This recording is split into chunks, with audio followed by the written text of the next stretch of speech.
Assalamualaikum warahmatullahi wabarakatuh. Jumpa lagi dengan saya di channelnya Petani Kampung. Untuk video kali ini saya akan membahas tentang salah satu penyakit yang banyak menyerang pada tanaman kubis-kubisan, yaitu adalah penyakit akar gada.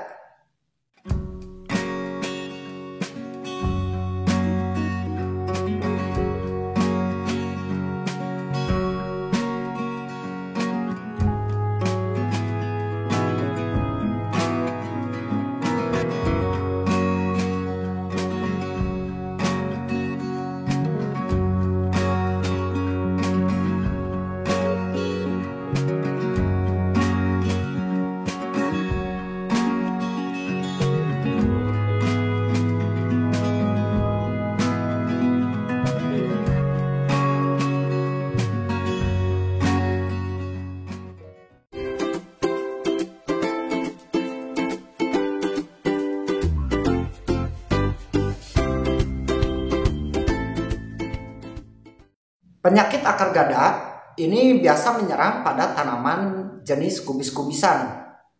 Dari mulai persemaian sampai setelah pindah tanam, maka kemungkinan besar penyakit akar gada ini bisa terjadi. Nah, lalu apa faktor penyebab terjadinya serangan akar gada pada tanaman kubis-kubisan?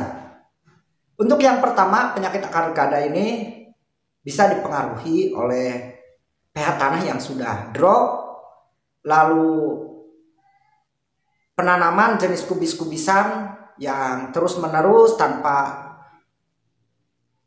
penggantian jenis tanaman ataupun secara rolling, lalu ketahanan dari bibit juga ini bisa menimbulkan serangan akar gada pada tanaman jenis kubis-kubisan.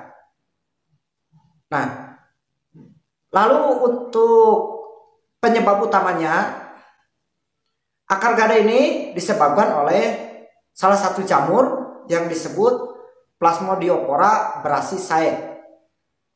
Jamur tersebut ini menginfeksi atau merusak jaringan akar, lalu menutup ataupun menghambat cara kerja akar dalam menyerap nutrisi ataupun pupuk.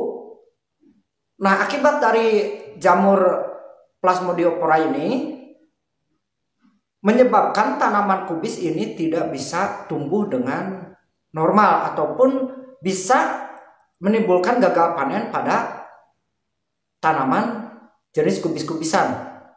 Nah, lalu untuk ciri-cirinya ini ditandai dengan adanya bintil ataupun pembengkakan pada akar.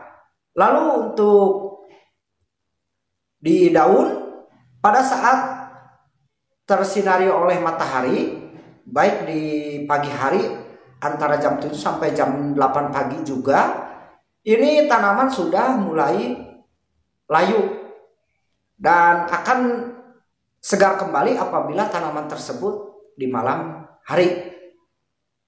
Nah, itulah ciri-ciri tanaman yang terkena serangan akar gada. Nah, serangan akar gada ini bisa terjadi baik di persemaian ataupun setelah pindah tanam. Maka bagi sahabat-sahabat petani, untuk di persemaian bisa dilihat apabila terdapat akar yang berbintil ataupun bengkak, ini jangan dipaksakan untuk ditanam. Lalu cara apa yang bisa mencegah serangan akar gada pada tanaman kubis-kubisan? Ini ada dua cara, sahabat-sahabat petani semua. Untuk cara yang pertama, bisa mengaplikasikan fungisida Nebizin untuk di persemaian.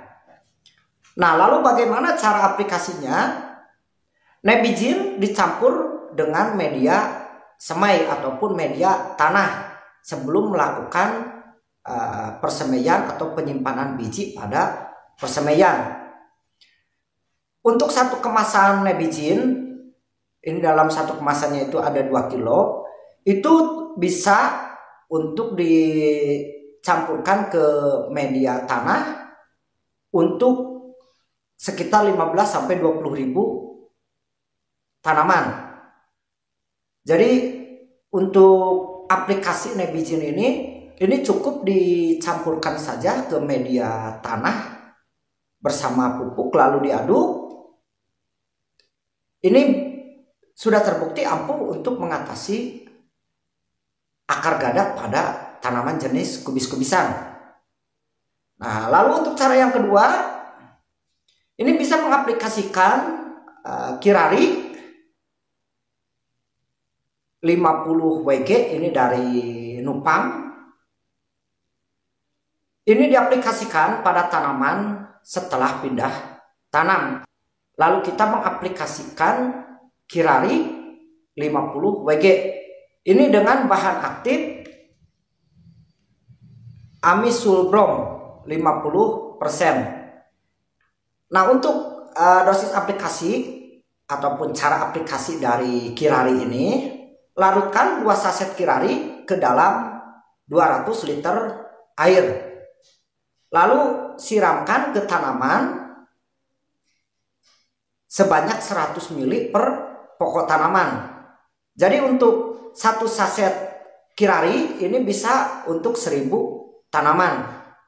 Kedua cara tersebut ini terbukti ampuh untuk mencegah serangan akar gadak pada tanaman kubis-kubisan, baik itu kubis, lalu sawi putih, brokoli, ataupun bunga kol. Ini sudah terbukti ampuh dalam mencegah terjadinya serangan akar gadak. Karena untuk beberapa wilayah itu mungkin sudah endemik dengan salah satu penyakit akar gadak tersebut, sehingga sulit untuk membudidayakan jenis tanaman kubis-kubisan. Maka dari itu dengan 2 cara ini maka bisa mencegah terjadinya serangan akar gadak ataupun bengkak pada akar tanaman. Sekian video kali ini, semoga banyak manfaatnya bagi sahabat-sahabat petani semua. Dan untuk yang masih kurang jelas, bisa dilihat di deskripsi ataupun silahkan komen di bawah ini. Wassalamualaikum warahmatullahi wabarakatuh.